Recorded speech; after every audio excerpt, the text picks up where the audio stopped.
അയ്യോ എന്റെ ഈശ്വര, നിങ്ങൾക്ക് എന്ത് പറ്റിയടാ മക്കളെ? എടാ എന്റെ ആളമാരാണോ കള്ളന്മാര്? അഴിച്ച് ശരിപ്പെടുത്തിട്ടുണ്ട് പോലും. ഇപ്പൊ എവിടെ നിറങ്ങണം? അതെ. എടാ പോയാ പറഞ്ഞത്. അയ്യോ ഞാൻ ആളറിയാതെ. മിണ്ടി പോവരുത്. നിന്റെ പെട്ടിയും പ്രമാണവും ഒക്കെ എടുത്തോണ്ട് ഇപ്പൊ തന്നെ ഇവിടെ ഇറങ്ങണം. ഇറങ്ങടാ. എടാ ഇറങ്ങാൻ. നിക്കടാ.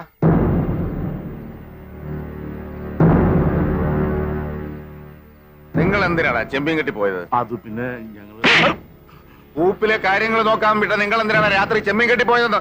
അല്ല കൂപ്പ് പിന്നെ ചെമ്മീൻ. കള്ള പരീക്ഷകള് നോക്കി നടത്തേണ്ട മുതല് കട്ടുമുടിക്കുന്നോടാ. മേലലിന്റെ കൺവട്ടത്ത് കണ്ടുപോരുത്. എരണം കെട്ടോമാര് പോകടാ. എന്തെന്നാ ഇത്ര നോക്കി നിൽക്കാൻ? കയറി പോകട്ടോ എല്ലാരും.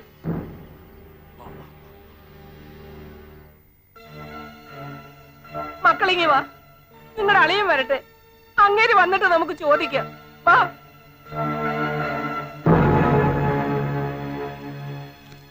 എന്റെ ആങ്ങളമാരെ എല്ലാവരുടെയും മുമ്പിലിട്ട് തല്ലാൻ അങ്ങേരാരാ? അവരുടെ കയ്യിൽ നിന്ന് വല്ല തെറ്റും സംഭവിച്ചാൽ നിങ്ങളെ ശിക്ഷിച്ചോ? അതിന് അയാൾക്ക് അധികാരമില്ല. നിങ്ങൾക്ക് അയാൾ ദൈവമായിരിക്കും, പക്ഷെ ഞങ്ങൾക്ക് വെറും ചേട്ടന്. അയ്യോ ഒരു ചേട്ടൻ. ഇത്രയ്ക്ക് അങ്ങോട്ട് ബഹുമാനിക്കാൻ 10 വർഷത്തെ മൂപ്പൊന്നും ഇല്ലല്ലോ. വെറും 10 മിനിറ്റ് നേരത്തെ വ്യത്യാസമല്ലേ ഉള്ളൂ നിങ്ങൾ തമ്മിൽ.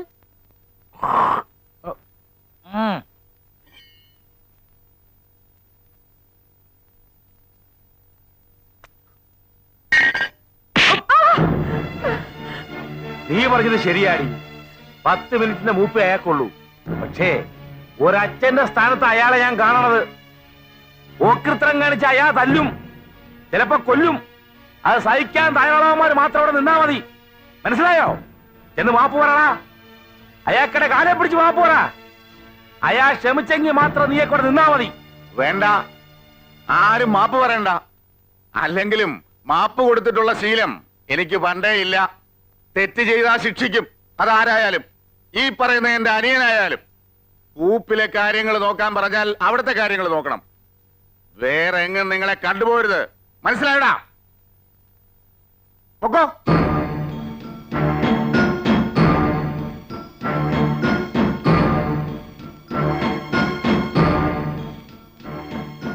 ചേച്ചി മണിയിലും മഹാരാജാവിന് മുമ്പിൽ നിൽക്കുന്ന പോലെ വാ പൊത്തിയെന്ന് അയാൾ പറയുന്നത് മുഴുവൻ കേട്ടോ? ചേച്ചി ഒരു കാര്യം ഓർത്തോണം, എല്ലാം അയാളുടെ കയ്യിലാ. അളിയനാണെങ്കിൽ പ്രഷറും ഷുഗറും ഒക്കെ ഉണ്ട്. എപ്പോഴാ തട്ടിപ്പോണമെന്നൊന്നും പറയാനൊന്നും പറ്റത്തില്ല. അയാളെ കണ്ടില്ലേ, ഇപ്പോഴും ഉരുക്കു പോലെ ഇരിക്കുന്നത്.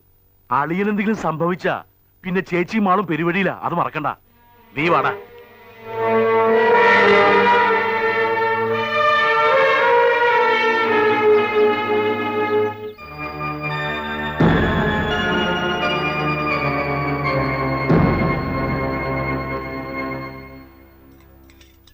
കുറേശ്ശെ വിളമ്പി കൊടുക്കടി.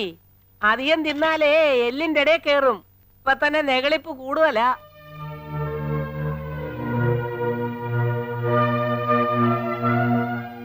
അയ്യ ചവയ്ക്കുന്ന ചവ കണ്ടില്ലേ? ചവം.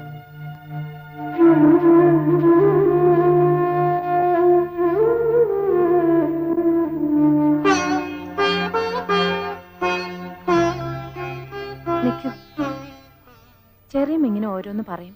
അതൊന്നും കാര്യമാക്കണ്ട. ഇയാള് കഴിച്ചോ? വേണ്ട, മതി. അത് പറഞ്ഞാ പറ്റില്ല. ഇരുന്ന് കഴിച്ചേ. നീ പൊയ്ക്കോ, ഞാൻ വിളമ്പി കൊടുക്കാം. കഴിക്ക്.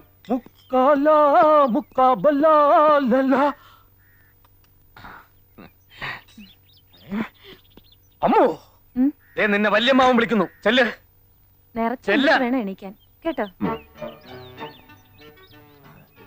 മുതലാളിമാര് വിളമ്പി തന്നാലേ നീ കഴിക്കത്തുള്ളൂ അല്ലേ? അതെ, അങ്ങനെ ശീലായി പോയി. ശീലം മാറ്റണ്ട. ഞാനും ഒരു ചെറിയ മുതലാളിയാ. ഞാൻ വിളമ്പി തരാം. തിന്നെ. ഇതൊക്കെ കണ്ടിട്ട് നീ കൊറേ കാലം ആയിക്കോണല്ലോ. അടിച്ചു കേക്ക്. തൈര്, മീൻകറി എല്ലാം കൂടെ മിക്സ് ചെയ്ത് കുഴച്ചങ്ങടി അടിക്കടാ. നീ തന്നെ ഇരുന്ന് തിന്നണ പാട്ടി. അയ്യേ, കണ്ടവന്റെ എച്ചില് വരുത്തിരുന്നോടാ. നിനക്ക് വിശക്കുന്നെങ്കിലേ അടുക്കള വന്ന് ചോദിച്ച് വാങ്ങിച്ച് തിന്നൂടാടാ. എരപ്പേ, ആഹാരത്തോട് ഇത്രയും ആർത്തിയോ?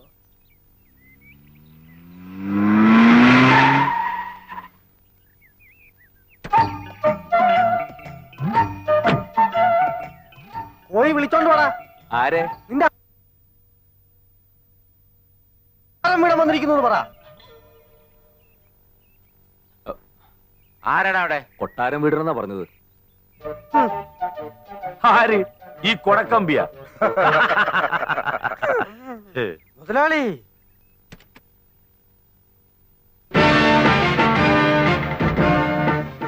അല്ല, ഇതാര് കൊട്ടാരം വീടരാ?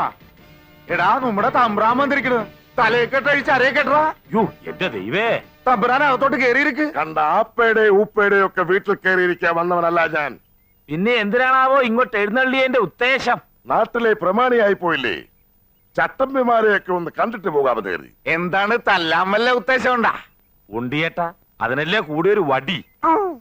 മുതലാളി, ഇവരോട് സംസാരിച്ചു നിൽക്കാൻ മുതലാളിക്ക് ലഗ്നയില്ലേ? വന്ന കാര്യം പറഞ്ഞേച്ചും പോവാൻ നോക്കാം. എടാ, എന്റെ തറവാടാ കൊട്ടാരം വീട്. അത് നിങ്ങൾ ലേലത്തിൽ പിടിക്കുമെന്ന് പല സ്ഥലത്തും വാത് വെച്ചെന്ന് കേട്ടു. എന്നാൽ അത് നേരിട്ട് തന്നെ അറിയാമെന്ന് കരുതി വന്നതാ. എന്നാ നേരിട്ട് തന്നെ പറയാം. താൻ കേട്ടത് നേരാ.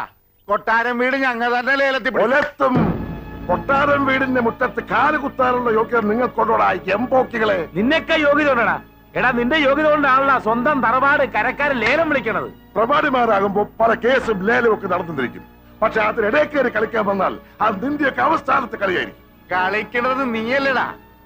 അനിയൻ ബാവേനെയും ചേട്ടൻ ബാവേനെയും പഴയ പോലെ തൂമ്പായി എടുപ്പിക്കുമെന്ന് ചെണ്ടയും കൊട്ടി നടക്കണത് നീയല്ലേ? ഞങ്ങളെ പൂട്ടിക്കാരല്ലേ? ഞങ്ങളുടെ പണിസ്ഥലത്ത് മുഴുവൻ നീ സമരം ഉണ്ടാക്കിക്കണത്. അതിന്റെ എല്ലാത്തിന്റെയും മറുപടിയാണെന്ന് കൂട്ടിക്കോടാ. എടാ, നിന്റെ തറവാട്ടി ഞങ്ങ കയറി കിടക്കുവാടാ. എന്നാൽ ഇവിടെ ഒരു ചോരപ്പുഴ ഒഴുകും. അതെന്നായാലും ഒഴുകണം. എന്നാ പിന്നെ അത് കൊട്ടാരം വീടിന്റെ മുറ്റത്ത് തന്നെ ആയിക്കോട്ടടാ. അത് നമുക്ക് കാണാറാ. കാണാടാ. നോക്കി നിൽക്കാതെ പോയി വണ്ടിക്കാറാ. ഓ,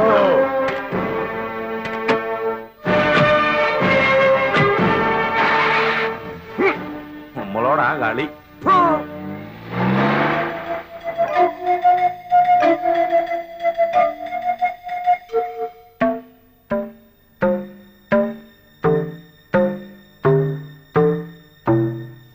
കൊട്ടാരം വീട്ടിൽ ഞങ്ങൾ പണിക്ക് പോയിരുന്ന കാലത്ത് ആ വീട് പുറത്തു നിന്ന് മാത്രമേ കണ്ടിട്ടുള്ളൂ. ആ വീടിന്റെ അകമൊന്ന് കാണാൻ മോഹിച്ച് ഞങ്ങ ഒരു ദിവസം അതിനകത്ത് കയറി. അതിന്റെ പേരില് അവര് ഞങ്ങളെ പുളിമരത്തെ കെട്ടിവെച്ച് ചാട്ടവാറിനടിച്ച അടിയുടെ വേദന ഇപ്പോഴും മാറിയിട്ടില്ല. ദേഹം മുഴുവൻ ഇപ്പോഴും ഉണ്ട് അതിന്റെ പാടുകള്. ആ വീടിനാ ഞങ്ങ വില പറയാൻ പോണേ. വെറുതെ എന്തിനാ ആവശ്യമില്ലാത്ത വയ്യാവേലിക്ക് പോകുന്നത്? നമുക്ക് താമസിക്കാൻ ഈ വീട് പോരെ? പോരടി, ആ വീടിന്റെ മുറ്റത്ത് കുഴികുത്തിയാ ഞങ്ങൾക്ക് കഞ്ഞി ഒഴിച്ചു തന്നെ. അതേ വീട്ടിലെ ഒരു ദിവസമെങ്കിലും ഞങ്ങൾക്കൊന്ന് താമസിക്കണം. ഈശ്വരപിള്ളേ, എന്തോ എന്ത് വിലയുണ്ടാവൂടോ അതിന്? അതിപ്പോ 5.75, 7, 7, 14, 7, 21, 25 ലക്ഷം മതിപ്പ് വരും. അത് നിനക്കെങ്ങനെ അറിയാം?